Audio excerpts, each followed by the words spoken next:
Thank you, ES Luke Bersamin, Vice President Sara Duterte. Please take your seats.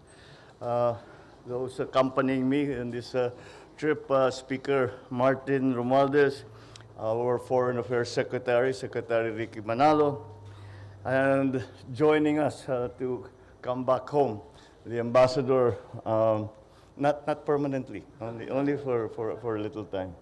Our Ambassador to the United States, Ambassador Babe Romualdez, and DTI Secretary, Secretary Fred Pascual. Also with us was House Deputy Speaker Ralph Recto, and our reception committee. Every time we come home, first of all, Pasay District Representative Antonino Calixto, and Pasay City Mayor Imelda Calixto Rubiano. The AFP Vice Chief of Staff, Lieutenant General Arthur Cordura, and the Major Service Commanders. Yung ibang commander natin, ang CS natin na iwan pa sa state at meron pa silang tapusin ng mga detalye na aming nasimulan. And the PNP Chief, General Benji Acorda, Philippine Coast Guard Commandant Admiral Gavan, and of course, the First Lady Lisa Araneta Marcos. All my fellow workers in government, ladies and gentlemen, good evening. I have just concluded a 6-day visit to San Francisco, Los Angeles, in California, and in Honolulu, Hawaii. In San Francisco, I joined the leaders of 20 other member economies of APEC and 13 IPEF member countries for the 30th APEC Economic Leaders Meeting and the second IPEF Leaders Meeting, respectively.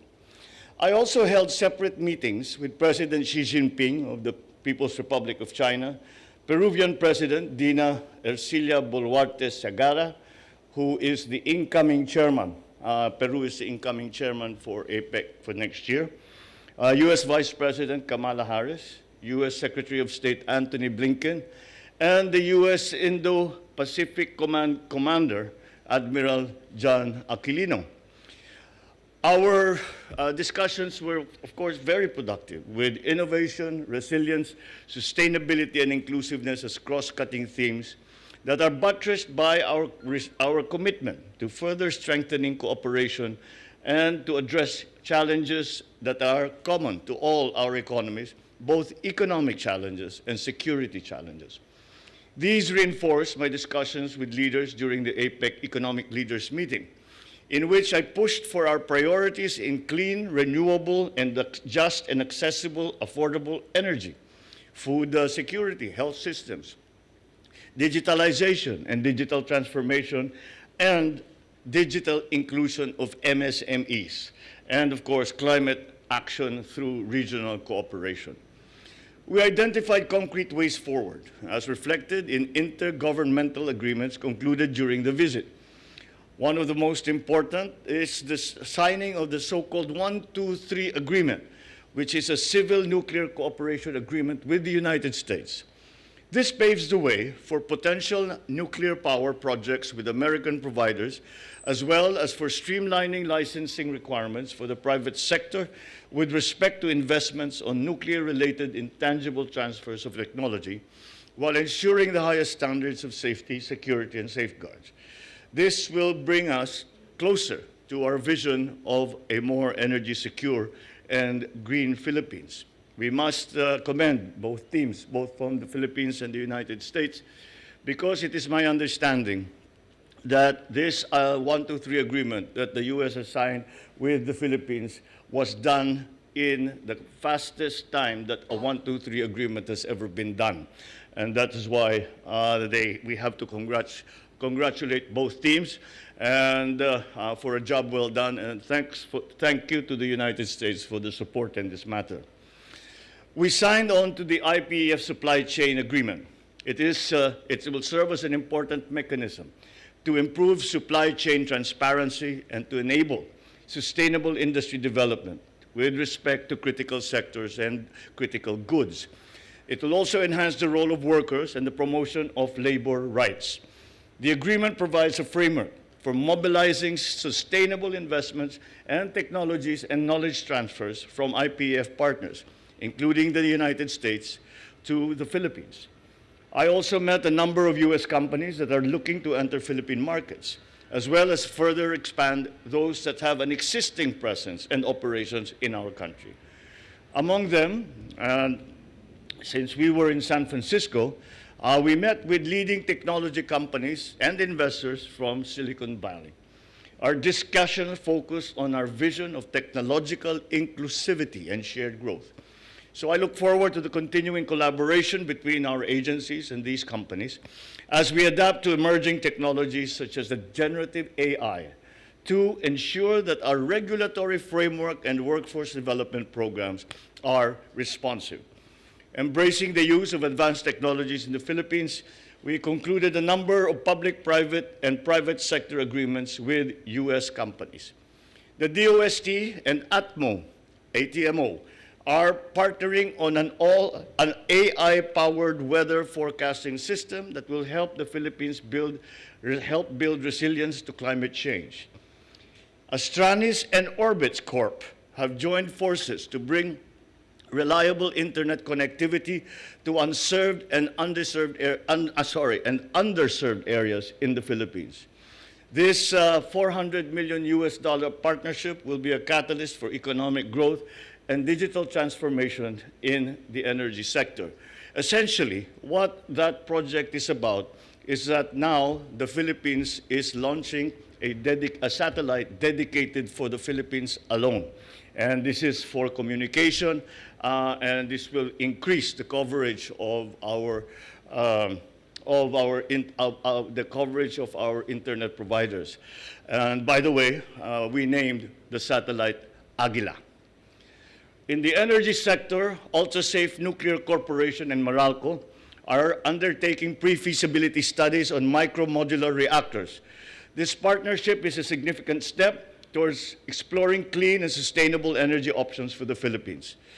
The energy sector is a cornerstone of the country's industrial growth and development, and the government is continuing to be committed to finding ways to reduce greenhouse gas emissions and to increase resilience to climate change. We were able to sign that pre-feasibility agreement simply because the 123 agreement with the United States had been perfected, and that now gave us the green light to continue with those projects that have really been in the offing, waiting in the wings for the 123 agreement. In the pharmaceutical sector, Lloyd Laboratories and DifGen Pharmaceuticals have formed a joint venture for the product development and export of pharmaceutical products to the US.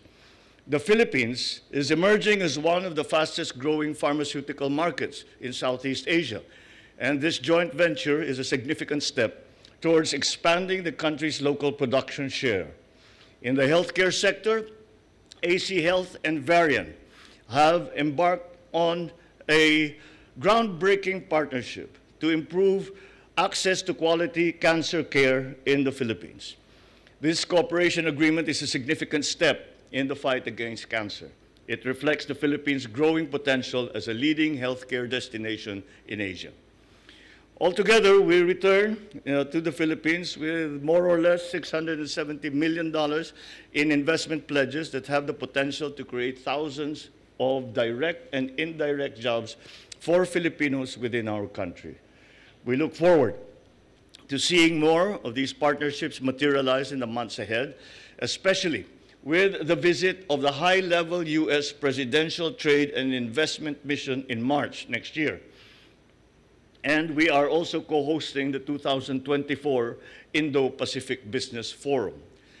Just as an explanation, the high-level business delegation that is coming is a delegation that was formed by President Biden himself, and upon the request of the Philippines to explore the different opportunities for investment and for operations here in the Philippines, especially in the targeted sectors that we have been speaking about.